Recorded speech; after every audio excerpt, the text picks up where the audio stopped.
Hi everyone, আমার নতুন একটা ভিডিওতে তোমাদের সবাইকে স্বাগতম। আজকে এই ভিডিওতে তোমরা দেখতে পাবে কিভাবে আমি একজন বিগিনার আর্টিস্ট হয়ে স্টেপ বাই স্টেপ বিরাট কোহলির পোর্ট্রেটটা আঁকি। তোমরা যারা আমার মতো বিগিনার আছো তারা পুরো ভিডিওটা দেখলেই বুঝতে পারবে আমি কিভাবে কোথায় কি ব্যবহার করেছি। আর তোমাদের দেখার সুবিধার জন্য ভিডিওটা দেখে যাতে তোমরা বোরিং ফিল না করো সেজন্য আমি ভিডিওটার স্পিড বাড়িয়ে দিয়েছি।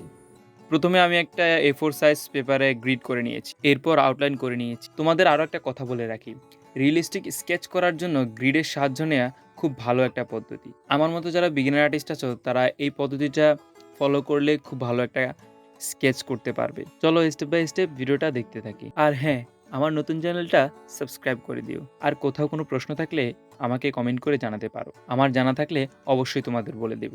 আর ভিডিওটা শেষ পর্যন্ত দেখার জন্য অনুরোধ রইল।